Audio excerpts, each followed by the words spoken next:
Welcome everyone to another episode of the Major Outcomes podcast. Today we have a very special guest. It's Jeff Gothelf, and I think if you are in our space, you know him. Jeff is a board member and advisor to a lot of different companies. I think if you're looking for the golden thread in his work, he's always about better products. He helps organizations to build better products. He helps executives to build the cultures and the organizations that build better products. And he has tens of thousands of followers on different social media platforms. So I highly recommend following him there. Always an inspiration. He is an author of several books. For example, Lean versus Agile versus Design Thinking, or also one about Lean UX, designing great products. Quite a impressive range of activities. I just recently learned he does not live at the East Coast in the US anymore, as I always thought, but actually the East Coast of Spain. So in Europe right now, Jeff mainly works with large enterprises of a couple of thousand employees upwards. This is where he thinks he can have the biggest impact and where he can really change and have an impact on a lot of people's lives. As I said, it's a lot. So Jeff, I hope I didn't forget anything very important. Maybe would you like to introduce yourself with a couple of additional information that you care about? Sure, Johannes, thanks so much for that. That was super kind of you, and it's great to be here. That covers a lot of it. I mean, generally speaking, I've been a designer, a product manager, a team leader, an entrepreneur, and now I work independently, training teams in product management, in Lean UX, in OKRs, and then also doing a lot of coaching and public speaking and writing, working on an OKR book as we speak. And so I'm sure we'll talk about that in a little bit as well. Nice to be here. Amazing. Great to have you. So, I think it makes sense looking into your work to have a focus on OKRs and outcome-oriented planning and prioritization today. So how would you describe OKRs in general? Like, what role do OKRs play in your work? I think OKRs these days are having their moment in the sun. They've been around a long time. It's nothing new. It's been around about 40 years or so. But I think there's a tremendous opportunity today for the success of objectives and key results because of the capabilities that we have for learning and for course correction, and for deploying that learning in a positive way back into the systems and services and products that we make.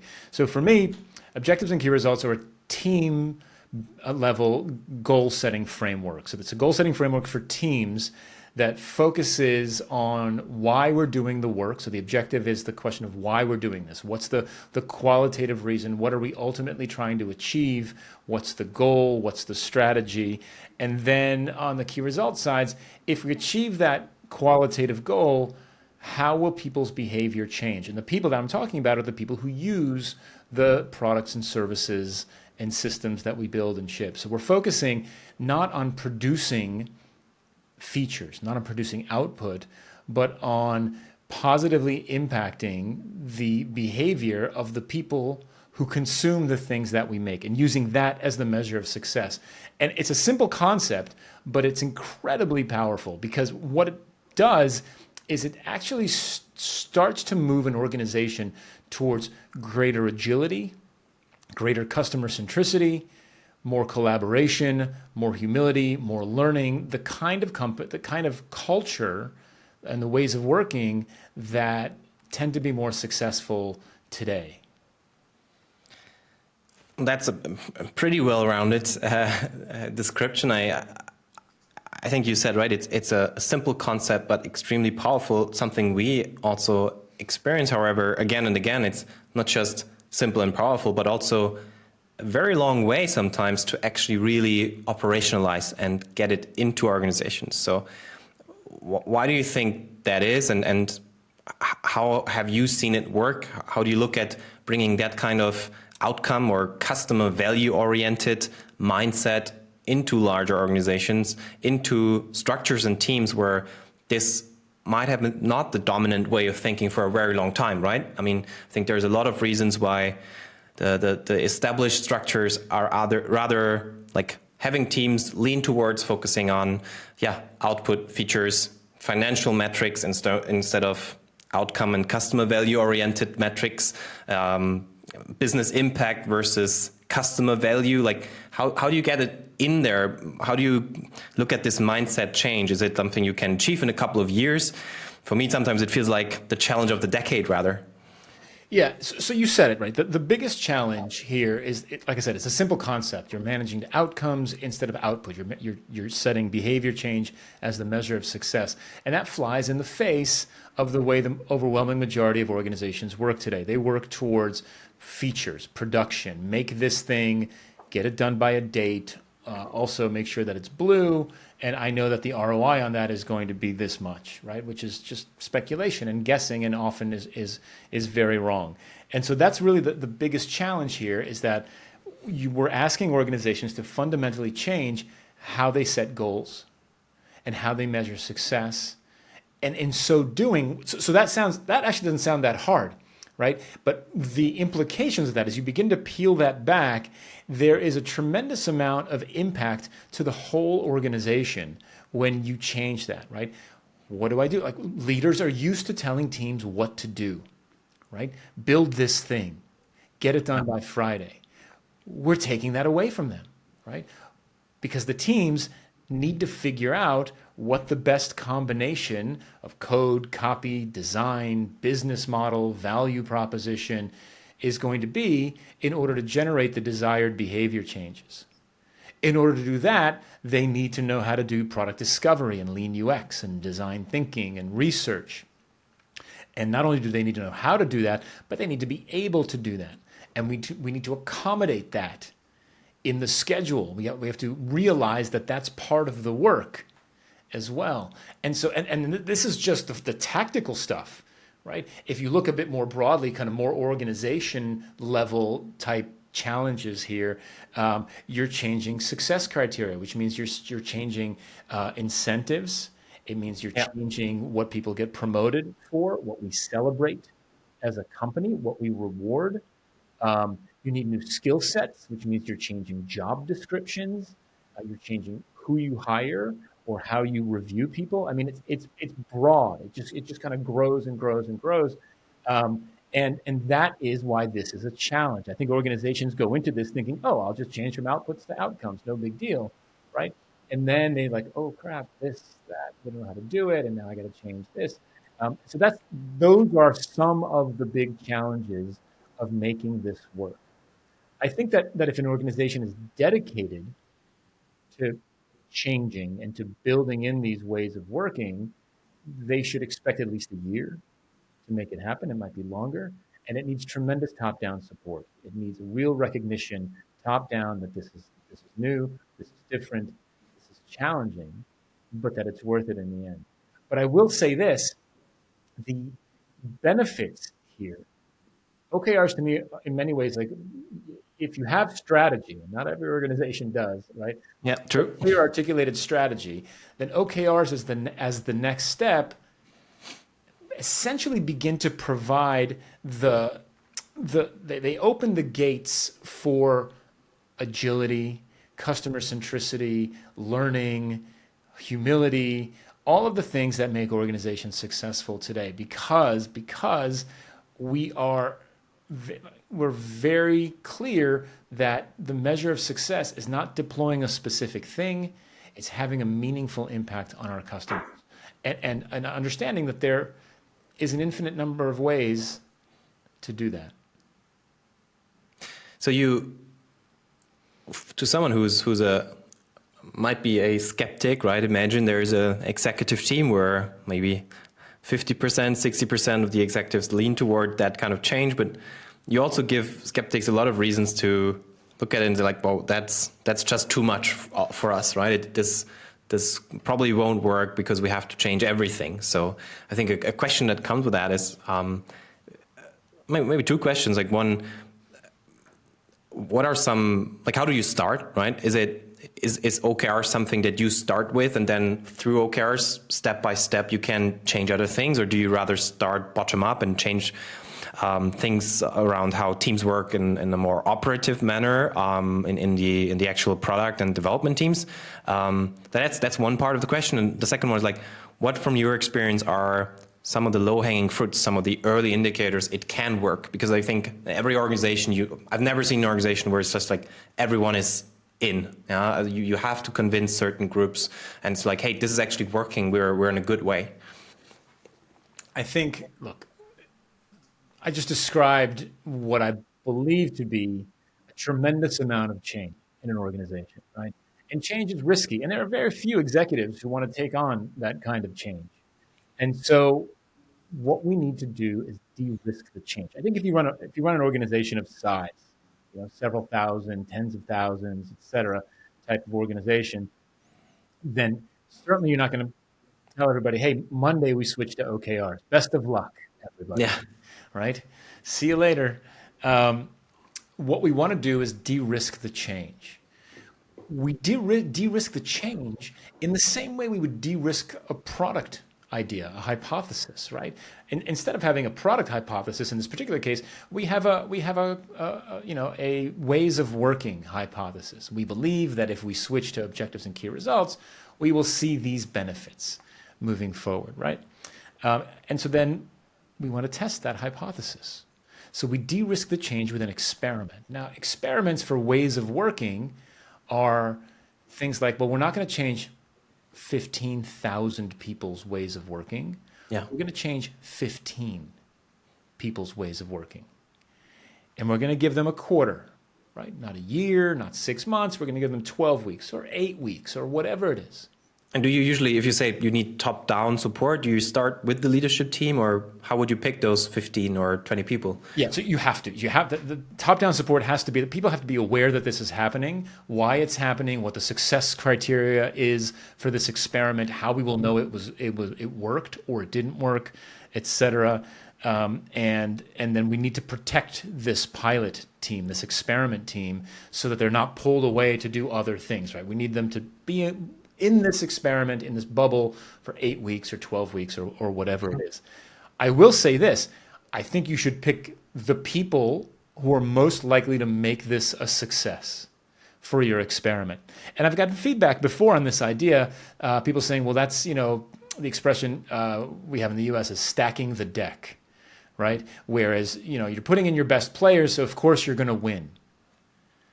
Well, if I put in my best players and we don't win, we're going to have much bigger problems, right? So if we can get a sense of how the best players react and adapt and succeed, hopefully, in this new situation, we get a sense of what we have to expect with the rest of the organization as well, right? And if they don't succeed, we certainly don't want to put people who are not who are not as strong as these folks into this situation as well.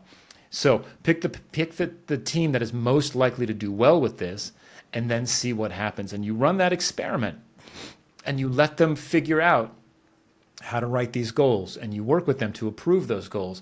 And then you let them figure out how to do this product discovery and lean UX and how to adjust course and how to, kill features, for example, right? That aren't going to change behavior in the way that we'd hoped. And then kind of at the end of that cycle, 8 weeks or 12 weeks or whatever it is, let's review our success criteria. How will we determine that this was successful? What are we looking for? There is one more tip, though, for this. If you're going to run this type of experiment, I will recommend that you do it in the most transparent way possible.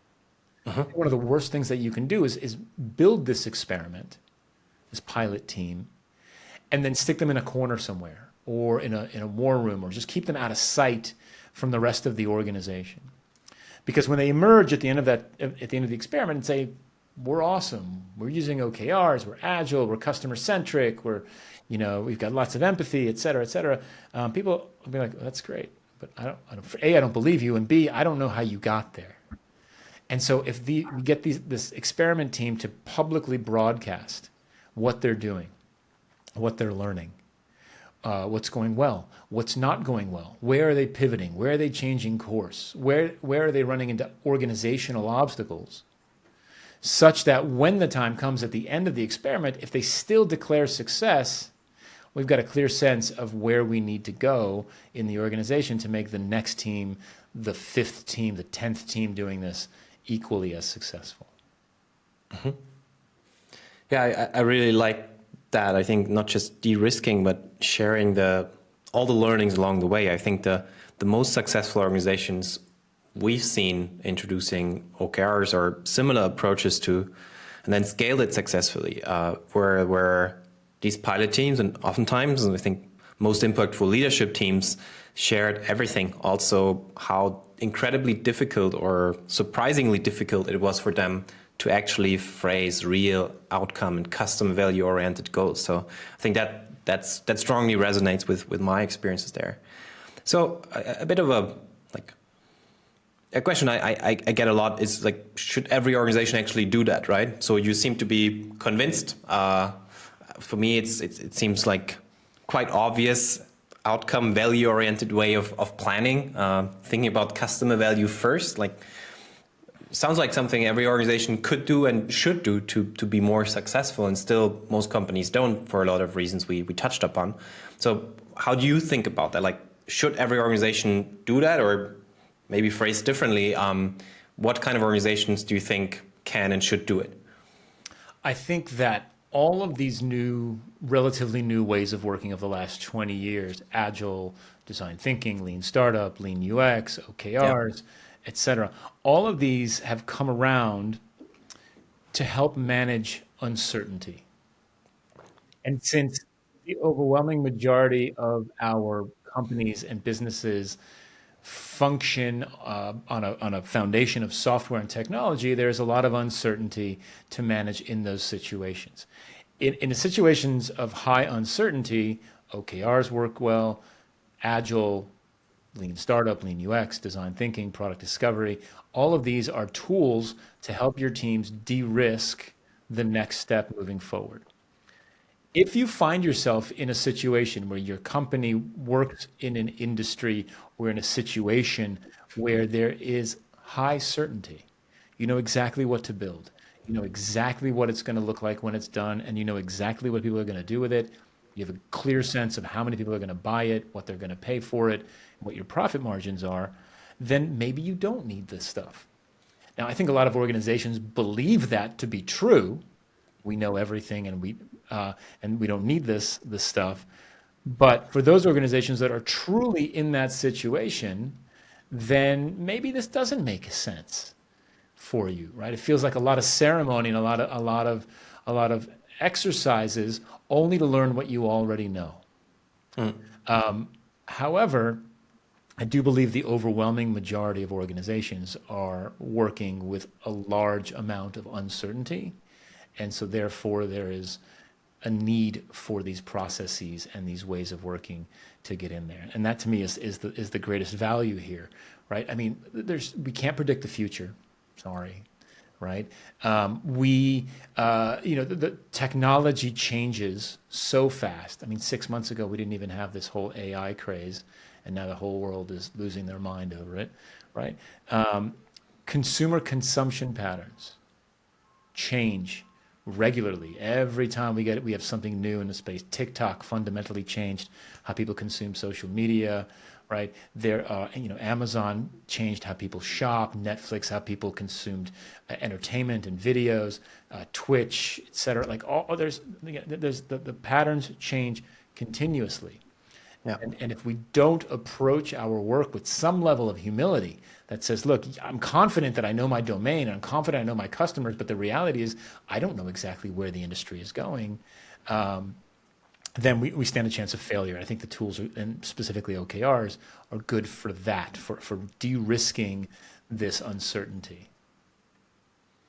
So you work a lot with product organizations, right? And in product development, to me, at least from my perspective, there have been like these waves and sort of like agile transformation in product, particularly in digital product development, might have started a little bit earlier in organizations than like talking about strategic agility and OKRs. So what I'm trying to get to is there are some agile frameworks already running, like people talk about Scrum teams, etc. I think everyone has been talking too much about the new approaches to organizational structures, the Spotify model, and so on. So how do OKRs fit into all of that into other existing agile frameworks that you see running there? How do you make it work? Maybe you can, on a higher level, describe your operating model and the most important frameworks or approaches that need to also tie into each other and integrate with each other from your experience. I think OKRs form the foundation for organizational agility. And what I mean by that is, if used correctly, if applied strategically and applied, broadly across the organization, the company doesn't have a choice but to be agile, lowercase a, right? Agility is inevitable in an organization that manages to outcomes, that uses objectives and key results. Because we set goals as behavior change. And then we start to build, and maybe we test and we learn and we see, oh, this thing that we had an idea for, it's not having the kind of behavioral impact that we need. And so we're going to pivot, or we're going to kill the idea and we're going to change course and we're going to try something else, right? Course correction based on evidence is agility, right? Is agile, right? That's the fundamental philosophical change here. The specific processes that you use to enable the agility of your organization are going to vary. We've got plenty of starting points, right? We've got XP, we've got Scrum, we've even got SAFe, if you'd like to go down that path, which I don't recommend.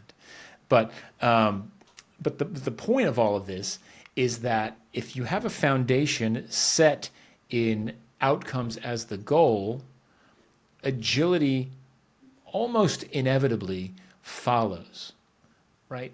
Because we can't be rigid about what we're going to make, because if we're rigid about it and it doesn't achieve the outcome, the behavior change, then we've wasted a tremendous amount of time and effort and money and resources and all of those things.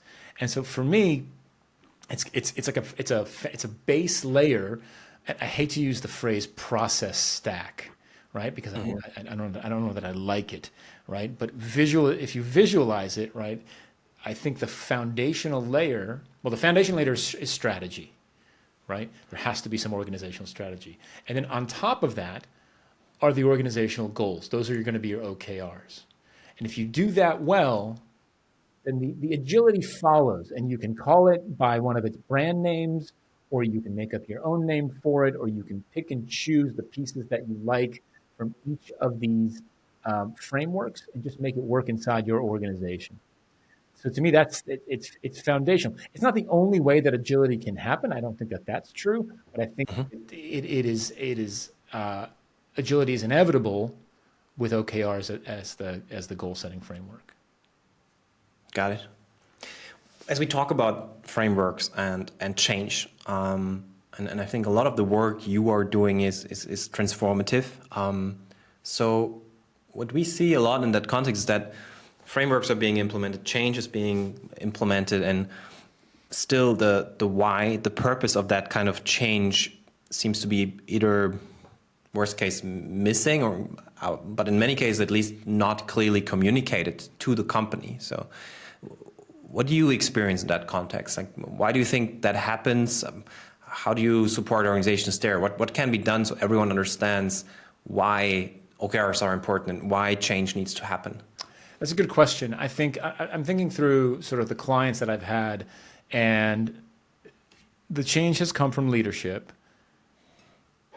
but I don't recall any of those leaders being clear and deliberate about why we're making the change. When I'm brought into the process, I make a case. I'm more like a lawyer defending the change, right? Like I'm the advocate for the change, right? And I start to talk about the benefits and why this is good and why I think you should do it.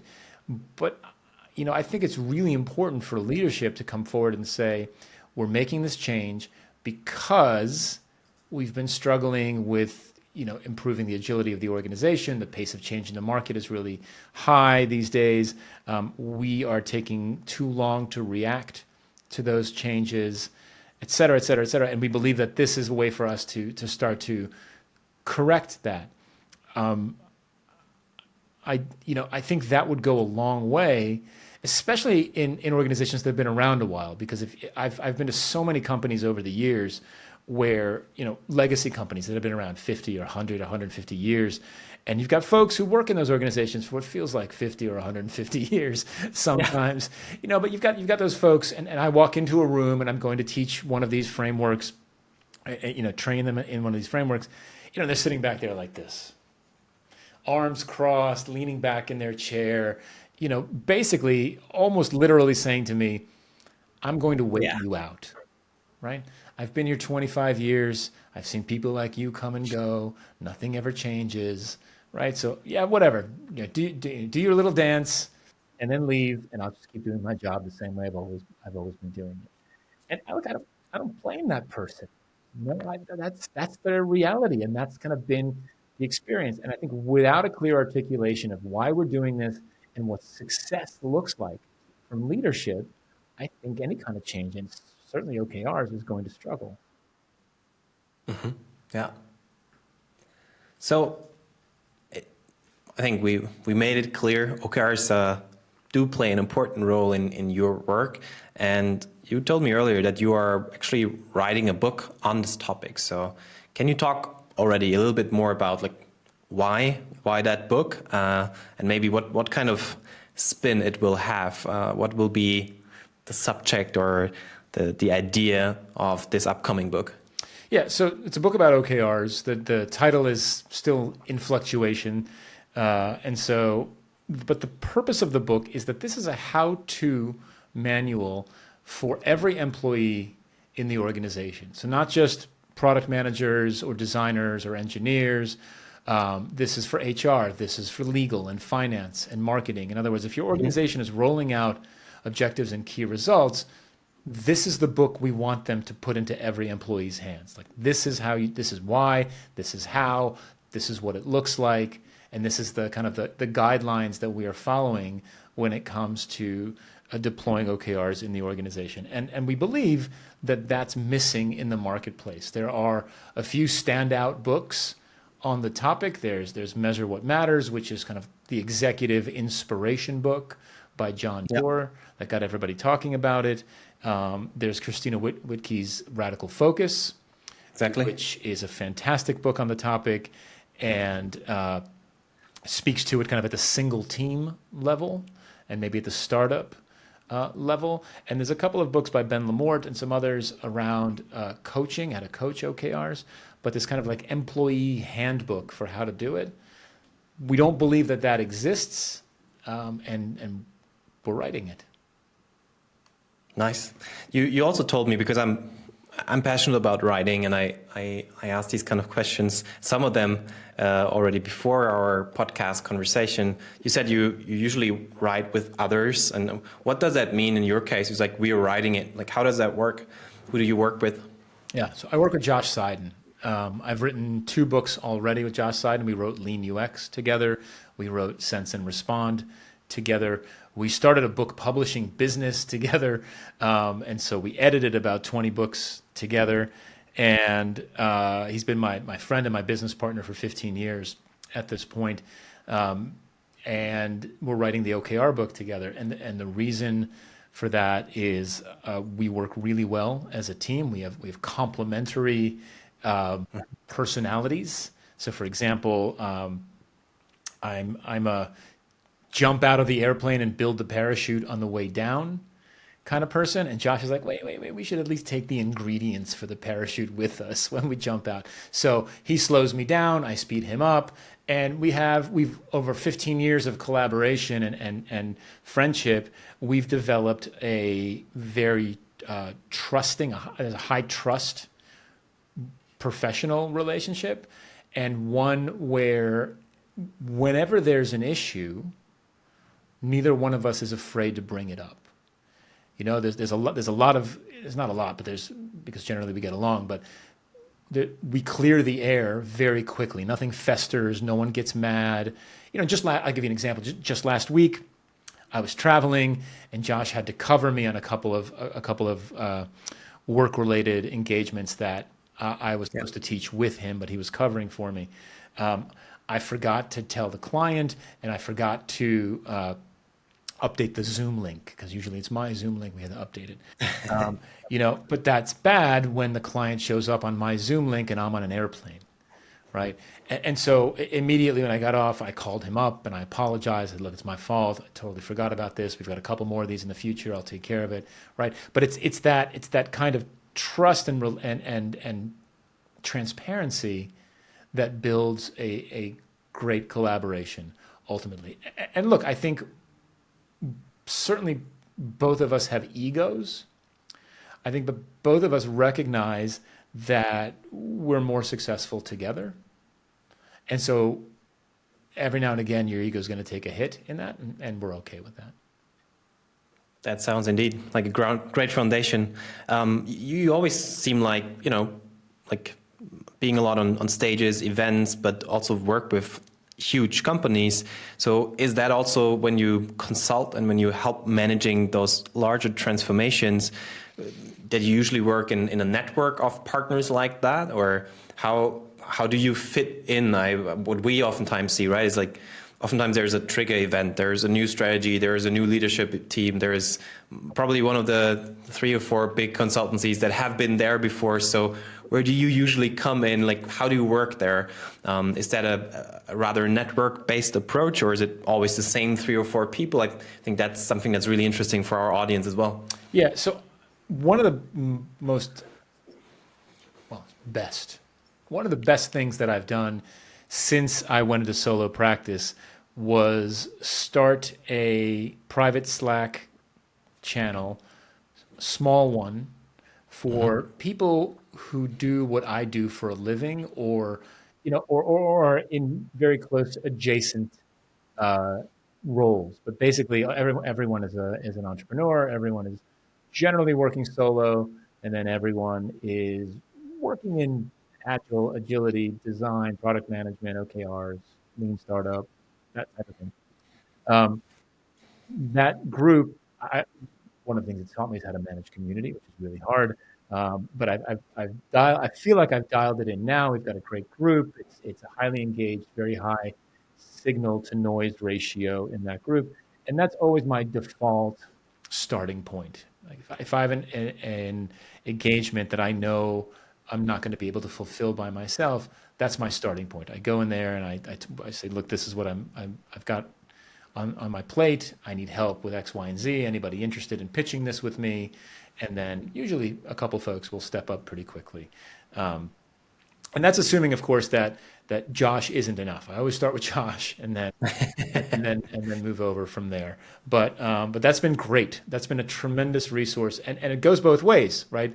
Those folks do the exact same thing when they need help or they can't fulfill something. Oh, I've got this. I was asked to give a speech at this all hands meeting, and I can't be there. It's too far away. Whatever it is, does anybody want? Can I recommend anyone for it? So that community has been tremendous, and that's where I start.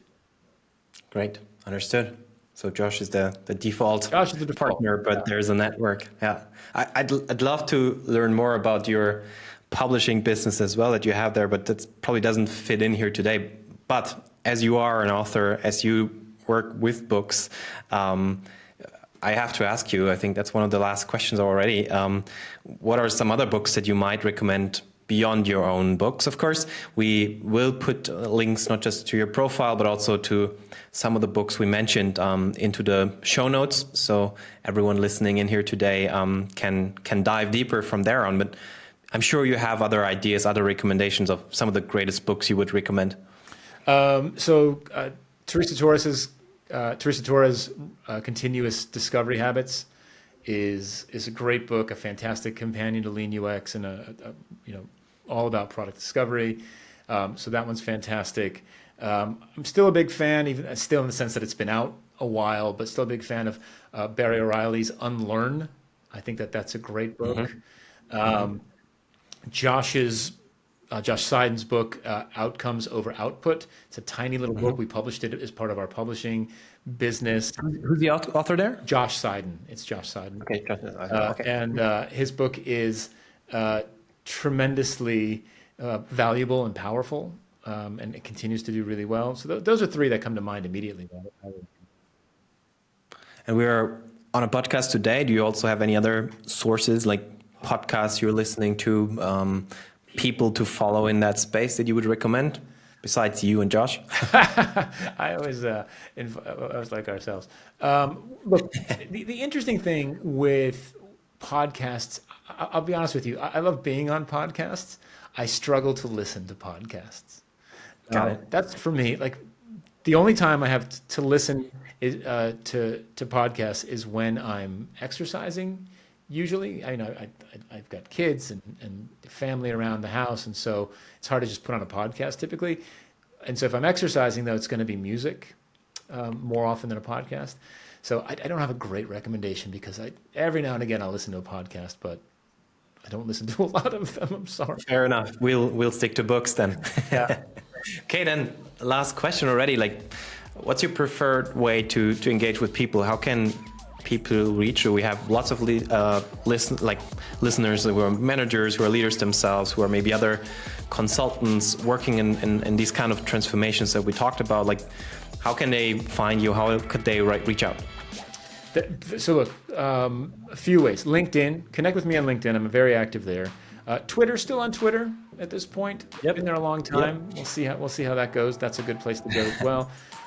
Email, you can email me. You can find it on my website. It's super easy. And then I would say my newsletter. So I write a newsletter every 2 weeks. It's an original article every 2 weeks, typically on the topics of OKRs or organizational agility, product management, that type of thing. And so I would highly recommend signing up for that as well. Cool. Some more links that we'll put into the show notes. Yeah. Jeff, that's it already. Thank you so much for your time. It was a real pleasure. I hope we might see each other in Spain next time I'm visiting our colleague there. And then, until then, have a great time. Thanks Take so care. much, Johannes. This was great. Thanks for having me on the show. Thanks for tuning in today. If you found this episode valuable, please subscribe to the Major Outcomes podcast on Spotify, Apple Podcast, or any other major platform you might be using. Also, we'd be excited if you'd leave us a review. This helps us grow the community and spread the outcome mindset. See you on the next episode.